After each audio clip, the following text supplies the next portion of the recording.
In our Parshat Behaalotecha, we have the first time that Moshe Rabbeinu perhaps openly complains about taking care of Klal Yisrael in a demanding way. Did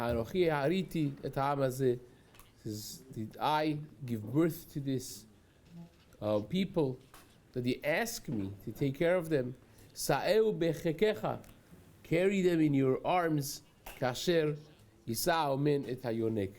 the way a nurse carries and caresses and takes care of an infant that is newly born.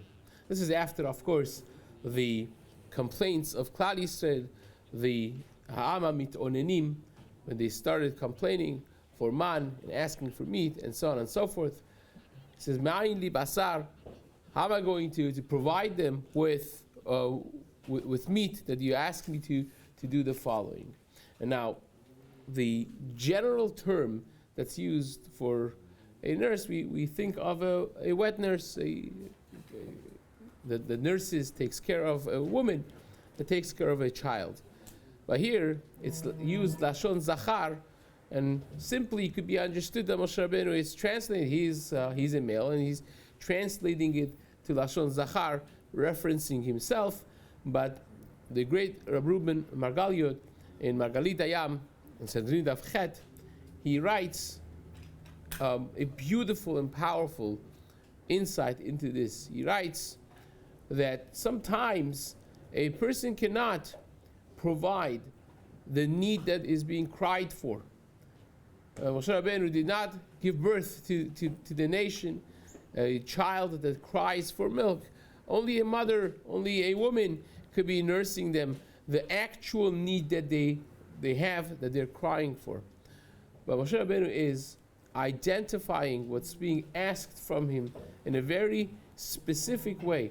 That yes, sometimes you cannot take care of what your son, your daughter, your wife, your husband, your friend is crying for. The actual need you cannot provide, you cannot address, but there is something you could be doing. There's something that the person could provide for the friend, the person who you have a relationship, especially the spouse.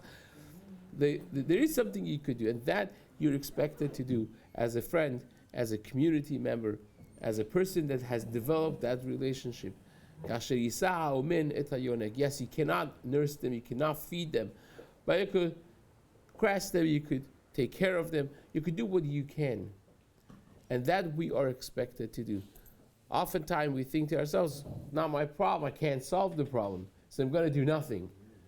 But sometimes a phone call, a text message, being a shoulder to cry on, and doing a little small thing, even if you're not solving the problem, the least you could do is open a Tehillim, say one chapter, one capital Tehillim, to include them in your davening.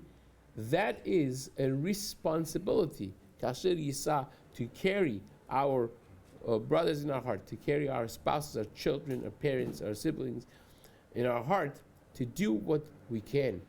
Not to give up and do nothing because we can't solve the problem. Is something we learn from, a lesson learned from the leadership of Moshe Rabbeinu in a moment of difficulty, but something that is eternal lesson for all of us, Bezrat Hashem, to learn and to implement. Have a wonderful day.